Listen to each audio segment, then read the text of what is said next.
Olá, tudo bem com vocês? Talvez alguns estejam se perguntando o que acontece com o padrão de herança de uma determinada característica quando ela está localizada em um cromossomo sexual. Vocês não foram os primeiros a fazer essa pergunta. Thomas Morgan, dentre outras coisas, também estudou processos de herança quando uma característica está relacionada com os cromossomos sexuais. A pergunta básica é: como ocorre a transmissão dos genes que são localizados nesses cromossomos sexuais, especialmente os que não necessariamente estão relacionados com características sexuais? O modelo de estudo que Thomas Morgan utilizou foi a Drosophila melanogaster. Ela funciona com um sistema sexual XY, onde XX são fêmeas e XY são machos.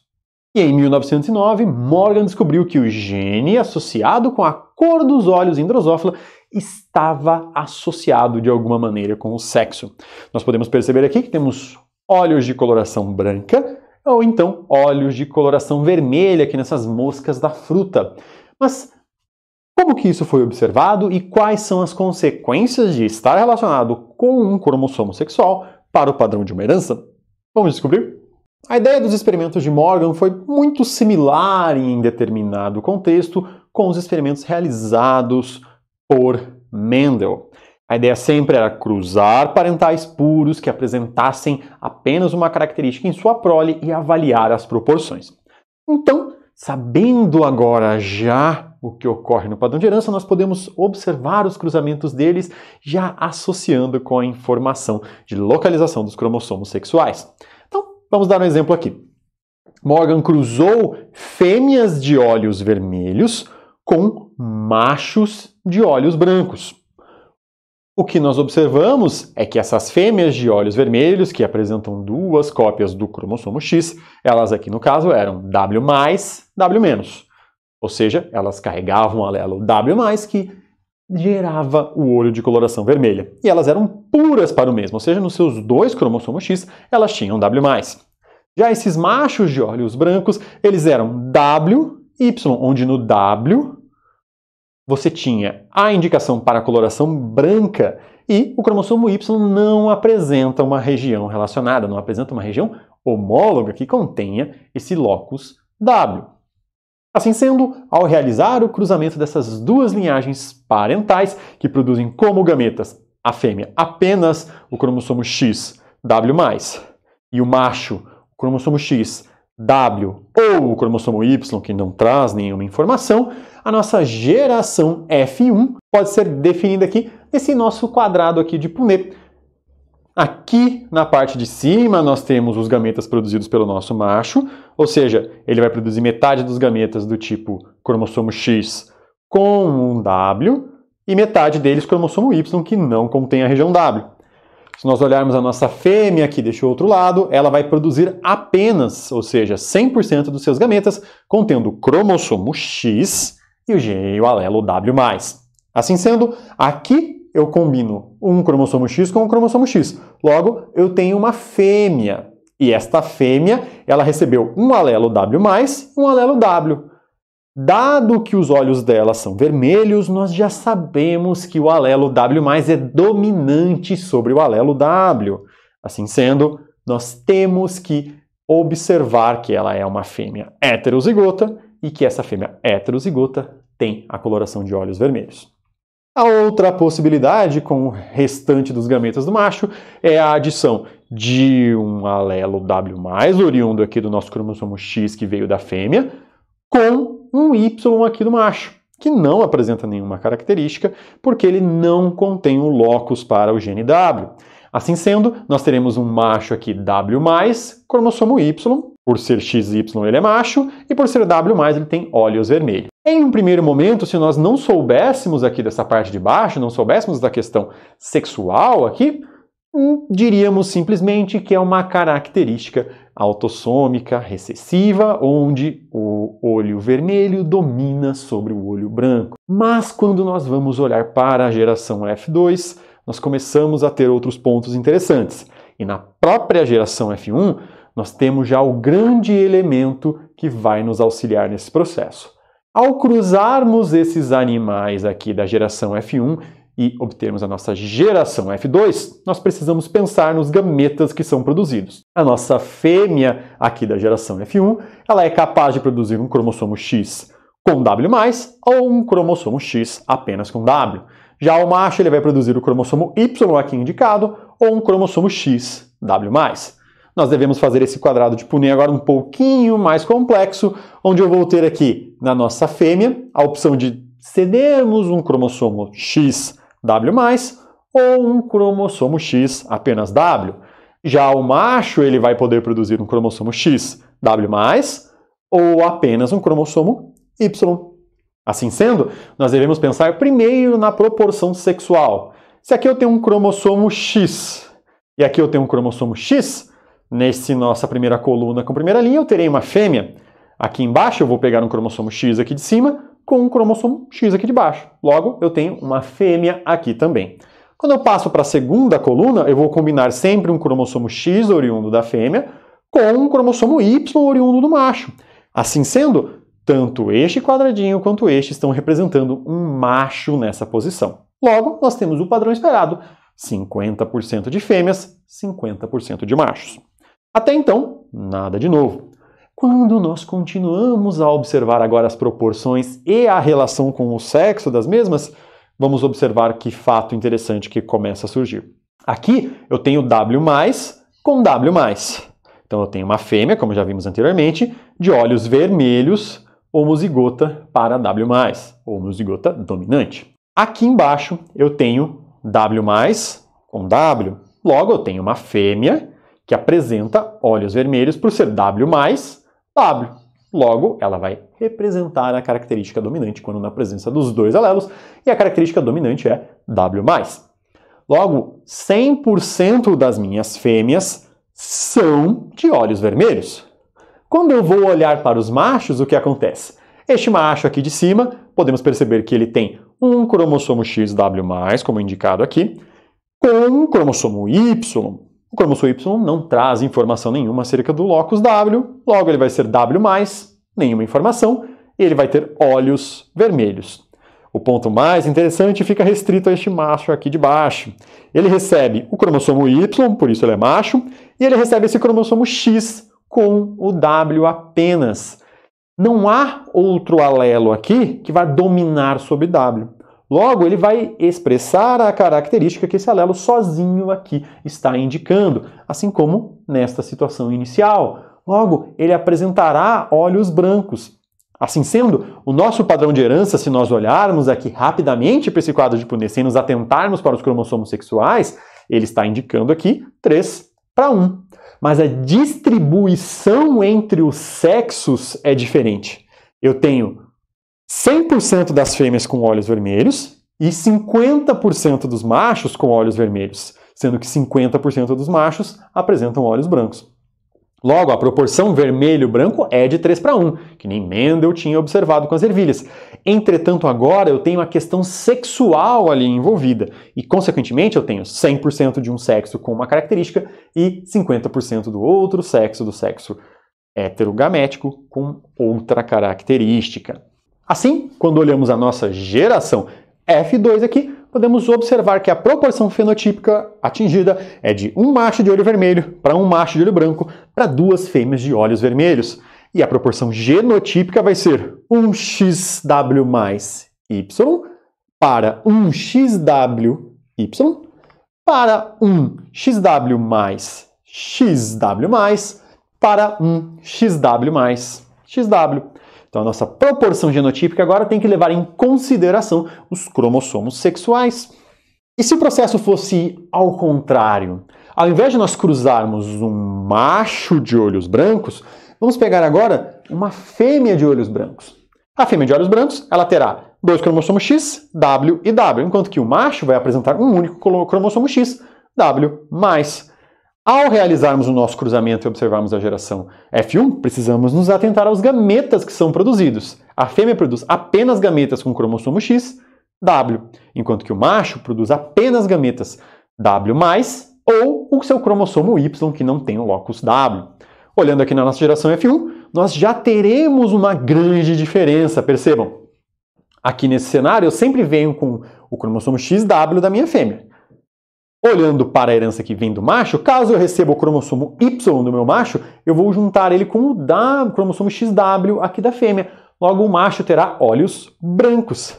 Enquanto que a nossa fêmea aqui, ela vai apresentar o nosso cromossomo XW+, unido com um cromossomo XW e vai ter olhos vermelhos. Assim sendo, nós já observamos uma grande diferença em relação ao nosso padrão de herança autossômico agora, onde nós temos um cenário tal em que a nossa geração F1 não apresenta apenas a característica dominante. Vai depender, obviamente, do sexo. Na nossa fêmea, no nosso sexo homogamético, nós teremos o nosso fenótipo dominante aparecendo. No nosso sexo heterogamético, nós teremos o fenótipo recessivo aparecendo. Se nós observarmos os gametas que são produzidos pela nossa geração F1, nós temos aqui também o nosso XW+, ou XW para a nossa fêmea, e o nosso macho vai produzir XW, ou o nosso cromossomo Y, que não apresenta a informação do locus W. Se eu intercruzar esses animais, eu obter a nossa geração F2, qual vai ser o resultado obtido? O macho produz o nosso XW ou um cromossomo Y, e a fêmea vai produzir o XW+, ou o XW apenas. Logo, o que nós teremos? Um quarto de fêmeas XW, de olhos brancos, um quarto de fêmeas XW+, XW de olhos vermelhos, um quarto de machos XW, Y de olhos brancos e um quarto de machos XW+, Y de olhos vermelhos. Assim sendo, o que nós conseguimos observar dentro de um contexto como esse é que a nossa herança mudou novamente de proporções. Se nós formos levar em consideração a nossa geração F2, a proporção fenotípica obtida foi de um macho de olhos vermelhos, que está aqui indicado, um macho de olhos brancos, que está aqui indicado, para uma fêmea de olhos vermelhos, que está aqui indicada, e uma fêmea de olhos brancos, que está aqui indicada. A proporção genotípica, por sua vez, ela ficou de 1 XW mais Y para 1 XW Y para 1 XW mais XW para 1 XW XW. Ou seja, o padrão de herança associado relacionado com o cromossomo sexual, ele muda de maneira drástica, muda de maneira radical e precisa ser observado de acordo com os acasalamentos realizados. E aí, num cenário como esse, onde nós temos a herança ligada ao sexo, nós temos alguns conceitos novos relacionados à combinação alélica que precisam ser compreendidos. A primeira coisa delas é que nós vamos ter no nosso cromossomo sexual uma região pseudo-autossômica, que está presente nos dois cromossomos sexuais, e é justamente ela que permite o pareamento dos mesmos. Então, se nós pensarmos aqui, olhando na nossa posição do último cromossomo, eu vou ter algum trechinho do cromossomo Y aqui que ele é homólogo ao cromossomo X, justamente para que eu possa parear os dois quando eu vou fazer a minha meiose 1, para que justamente ao parear os dois eu possa separar na meiose 1 os cromossomos homólogos e, consequentemente, ter gametas que vão levar um cromossomo ou o outro. Entretanto, se a nossa informação está no restante da região que não apresenta homologia com o cromossomo X, nós teremos situações tais como as definidas na hemizigose, ou seja, quando eu tenho apenas um alelo sendo observado. Vamos perceber aqui, eu tenho esse alelo aqui na posição lá em cima do meu cromossomo X, percebam que ele está aqui com um alelo azinho. Esse meu alelo azinho aqui nessa posição, ele está em hemizigose. Por quê? Porque ele não é nem homozigoto nem heterozigoto, dado que eu não tenho outro para realizar a comparação. Pensando numa fêmea nessa situação, eu vou ter o quê? O azão azinho aqui, então eu tenho uma heterozigose, normal, como se fosse um par autossômico. E nessa outra fêmea aqui eu tenho uma homozigose, porque eu tenho dois alelos azão presentes. Essa situação de hemizigose, ela permite a ocorrência de um fenômeno chamado pseudodominância. A pseudodominância é justamente quando um gene recessivo como esse aqui, ou como no caso anterior, o nosso alelo W, que leva à coloração dos olhos branca, ele é expresso estando sozinho, estando em hemizigose, quando eu não tenho um outro alelo para ser representado. Assim sendo, se esse indivíduo receber um alelo recessivo, ele obrigatoriamente vai expressar o mesmo, por ser um macho e não ter na região do Y uma lado de homologia com o mesmo locus para que o alelo dominante, por exemplo, do outro cromossomo pudesse exercer sua dominância. Assim sendo, por ter somente uma cópia dele, esta cópia deliberadamente se expressa e dentro do hemizigoto o conceito de dominância não faz tanto sentido. Por isso que nós chamamos isso de pseudodominância. Ele parece dominante porque ele está em cópia única, está sendo expresso, mas na verdade ele está em cópia única mesmo. Ele não tem uma outra cópia que poderia ser dominante ou recessiva para comparar e avaliar se a sua expressão iria ocorrer. Então, nós vamos chamar de herança ligada ao sexo aquela que está em um gene localizado no cromossomo sexual que é presente nos dois gêneros. Então, no caso de XY, nós estamos falando do X. No caso de ZW, estamos falando do Z. Essa é a ideia. E o alelo recessivo vai se mostrar no fenótipo quando em hemizigose, ou seja, pelo fato da pseudodominância. Se nós olharmos aqui o sistema XY, usualmente, nós vamos observar que existem duas regiões pseudo-autossômicas, ou seja, a pontinha aqui do nosso cromossomo Y, ela é parecida, ela é homóloga à pontinha aqui do nosso cromossomo X, ou seja, a região telomérica e mais um trecho com alguns genes. Se nós observarmos aqui ao outro lado, nós temos o telômero também homólogo e mais um trecho com alguns genes. Logo, se eu observar um gene nessa posição, mesmo estando no cromossomo sexual, ele vai estar presente nos dois cromossomos sexuais. Assim, nós não teremos esse padrão de observância de herança ligada ao sexo, como aqui comentado. Se por acaso o gene estiver aqui nessa nossa região inteira do cromossomo X, aí sim nós teremos o fenômeno da herança ligada ao sexo aparecendo, que é justamente o caso que ocorre com a nossa situação do gene W lá da drosófila, o gene que define a coloração do olho para branca ou para vermelha. Ele está localizado nessa região que é não homóloga, que não está presente no cromossomo Y, que está presente apenas no cromossomo X. E como nós podemos observar um padrão de herança ligada ao sexo em um heredograma, nós devemos nos atentar primeiro se essa herança ela é dominante ou ela é recessiva. Se por acaso nós temos um gene ligado ao X e temos mais fêmeas afetadas do que machos, nós vamos ter um desvio nessa proporção sexual. Então, se nós observarmos aqui, nós temos um macho, 2 machos, 3 machos, 4 machos afetados. Enquanto nós temos uma fêmea, 2 fêmeas, 3 fêmeas, 4 fêmeas, 5 fêmeas, 6 fêmeas, 7 fêmeas, 8 fêmeas e 9 fêmeas aqui afetadas. Então, nós temos mais fêmeas do que machos afetados. Isso já dá um indício de que é uma herança ligada ao sexo dominante.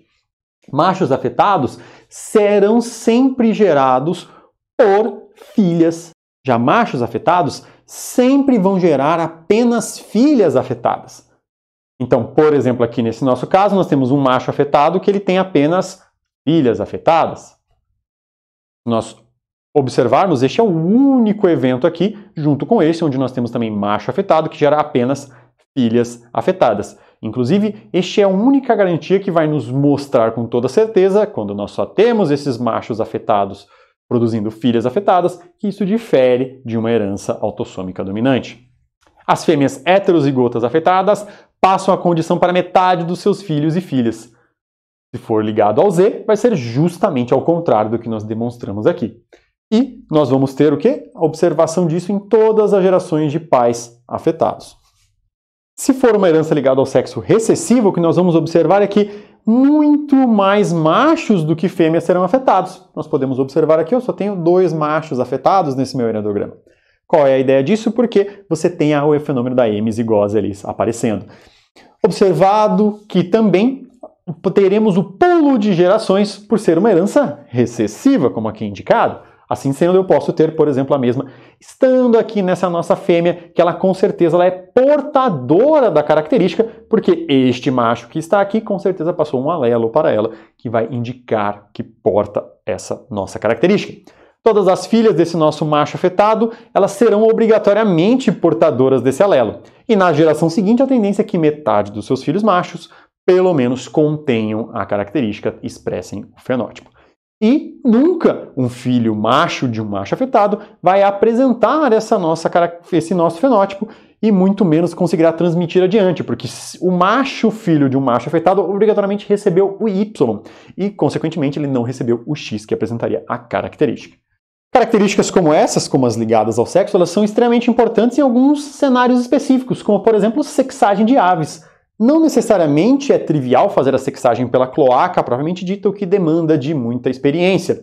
Assim sendo, se você consegue associar ou encontrar uma característica ligada ao sexo ali, você pode utilizar a mesma para relacionar e fazer a sexagem daquelas aves, o que acaba sendo muito utilizado quando, por exemplo, você observa o tamanho dos canudos das penas aqui em diversas linhagens de aves utilizadas industrialmente. Então, por exemplo, você pode rapidamente sexar animais, o que é muito interessante para que você separe, inclusive, o tipo de alimentação e ração para galinhas que serão poedeiras e galos que serão relacionados com a produção de carne apenas por não poderem produzir ovos.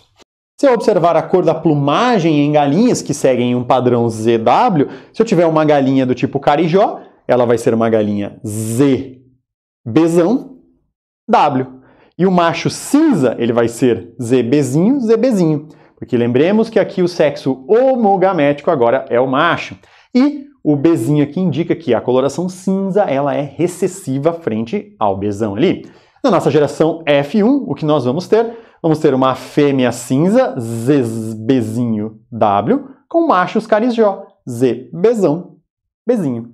Assim sendo, nós teremos proporções aqui na nossa prole como indicadas, onde em geração F2 eu vou ter o cruzamento dessa minha fêmea cinza que produz gametas ZBzinho W, com o macho carijó que produz gametas ZBzão, Bzinho, e teremos ZBzão, Bzinho, ZBzão W, ZBzinho W e ZBzinho, ZBzinho.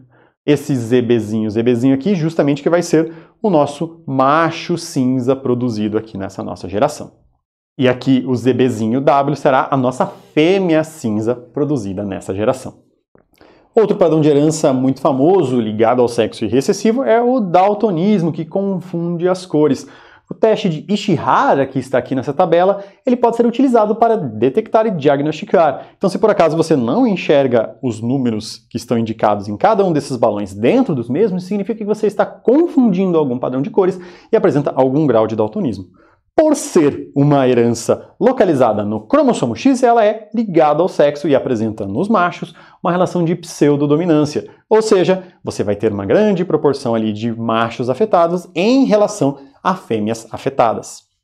Quando nós temos um gene presente no cromossomo sexual, mas justamente nessas nossas regiões aqui que são pseudo-autossômicas dos cromossomos, nós teremos uma herança parcialmente ligada ao sexo. Por mais que a herança esteja efetivamente de maneira física ligada ao sexo, ela não vai se comportar como uma herança ligada ao sexo, mas sim como uma herança autossômica. Por quê? Porque é justamente localizada na região que é pseudo-autossômica, que está presente nos dois cromossomos. Logo, o padrão vai seguir o padrão de todas as outras heranças localizadas em qualquer outro cromossomo, não sendo observada nenhuma diferença na nossa predição a partir dos cruzamentos parentais. Outro cenário possível é a herança influenciada pelo sexo, ou seja, quando nós temos uma alteração do padrão de recessividade e dominância dependendo do sexo em que estamos conversando. Um bom exemplo é a calvície em humanos. Se por acaso eu tenho uma mulher que apresenta um genótipo Czão para a calvície, que está localizada num cromossomo autossômico, nós teremos uma mulher calva.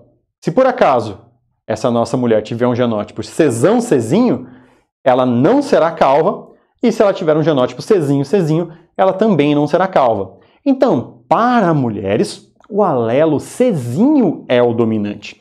Se eu observo o padrão de herança em homens, caso tenha um Czão, ele será calvo. Se for Czão, ele também será calvo. E se for Czinho, ele não será calvo. Assim, consequentemente, o nosso padrão de herança obtido, ele será dominante com o alelo Czão e não com o alelo Czinho. Logo, dependendo do sexo em que nós temos, o genótipo será transformado num fenótipo de maneira distinta. Por quê? Porque em um sexo, o alelo Czão é o dominante, no caso dos homens, e no outro sexo o alelo Czinho é o dominante. E isso vai, consequentemente, mudar a expressão da minha característica, porque nós estamos em um contexto hormonal diferente e que varia como esses produtos gênicos interagem. Outro exemplo de herança influenciada pelo sexo é a pelagem dos bovinos da raça Ayrshire.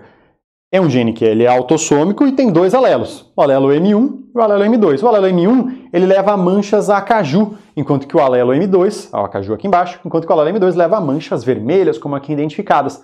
O padrão de dominância aqui observado, ele é no macho, M1 é dominante e acaju é dominante. Já na fêmea, M2 é dominante e a coloração vermelha vai ser dominante, de maneira similar à calvície em seres humanos.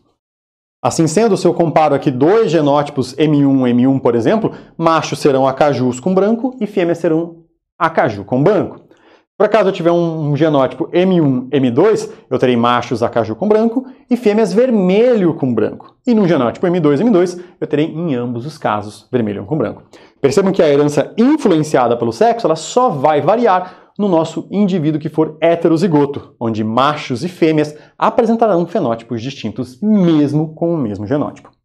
Outro exemplo de herança influenciada pelo sexo é dos chifres em ovinos. Nós vamos ter um gene autossômico que está regulando, cai esse gene com dois alelos. Nos machos, H1 é dominante, condiz com a presença de chifres. Nas fêmeas, H2 é dominante, que é justamente o aspecto ali moxo da ausência de chifres. Então, novamente, se eu tiver um homozigoto para H1, eu terei chifre em ambos os sexos. Se eu tiver um homozigoto H2, eu não terei chifre em ambos os sexos. Já o caso do heterozigoto vai me representar a presença de chifre em machos e a ausência dos mesmos em fêmeas. Outro cenário possível é a herança limitada ao sexo, ou seja, a expressão daquela característica só irá se manifestar em um dos sexos, mesmo sendo relacionada com um gene autossômico. Então, por exemplo, nós vamos ter um contexto aqui, o portador do gene precisa de fisiologia e anatomia favoráveis para a expressão, que vai levar à expressão do gene. Se por acaso eu tenho um outro portador do gene que tem fisiologia e anatomia desfavoráveis ou inadequadas, nós não teremos o gene sendo expresso. Como que isso pode acontecer? Em todos os cenários onde eu tenho estruturas presentes em apenas um dos sexos. Vamos falar de produção de leite. Não faz sentido avaliarmos a expressão de um gene que vai controlar a produção de leite em machos. E o mesmo vale para outras características, como a presença de juba em leões, produção de ovos, tudo que alterar uma característica de uma estrutura que está presente apenas em um dos sexos vai ser uma herança limitada ao sexo, por mais que sejam controlados por genes eventualmente autossômicos. E se eu tiver o nosso gene presente especificamente na região diferencial do cromossomo que não está presente nos dois sexos? Ao contrário de termos o gene na região não homóloga do cromossomo X, agora estou falando, por exemplo, no sistema XY, de ter ele justamente na região não homóloga do cromossomo Y. Logo, teremos uma herança restrita ao sexo, ou herança holândrica. O que ela quer nos dizer? Ela nos mostra que apenas machos podem ser afetados, porque apenas machos podem ter os genes em um sistema XY. Se eu estiver falando do sistema ZW, onde ZW é fêmea, apenas as fêmeas poderão ser afetadas, porque essa característica está na posição não homóloga de W. Logo, a herança vai ser exclusivamente masculina, porque apenas pensando no XY, no sistema XY, o macho vai conseguir passar essa característica adiante. Por quê? Porque estamos falando dessa nossa posiçãozinha aqui do cromossomo Y, que não é homóloga ao cromossomo X. Assim sendo, quando eu olhar um heredograma, não é que eu terei uma proporção maior de machos afetados. Eu somente terei machos afetados. Assim sendo, para identificar um heredograma, eu posso perceber que eu tenho um cenário onde apenas machos e todos os filhos machos de um macho afetado são também afetados, como nós podemos perceber nesse cenário aqui ao lado. Percebam que, todos os machos vão ter filhos machos afetados, e esses filhos machos afetados terão todos os seus filhos machos igualmente afetados. Um outro tipo de herança especificamente extracromossômica é a herança mitocondrial. A nossa mitocôndria também apresenta um genoma que podem ter algumas alterações que levem a um determinado tipo de doença. Como a mitocôndria ela é herdada apenas pelo óvulo e não pelo espermatozoide, essa herança acaba sendo uma herança sempre materna. Ou seja, todo mundo contém as mitocôndrias produzidas pela sua linhagem maternal e não pela linhagem paternal. Consequentemente, se nós temos uma fêmea afetada, ela vai passar para todos da sua prole essa característica afetada. E os machos nunca irão passar adiante a característica afetada, estando ela localizada no DNA mitocondrial. Assim, todos os filhos e filhas de uma mãe afetada serão afetados. Tem uma mãe afetada, todos afetados. Tem um pai afetado, nenhum filho afetado. Perceba que outro pai afetado, nenhum filho afetado. Agora que nós já sabemos como identificar padrões de herança relacionada, ligada, restrita ao sexo, vamos treinar um pouquinho fazendo uns exercícios? Até mais e bons estudos!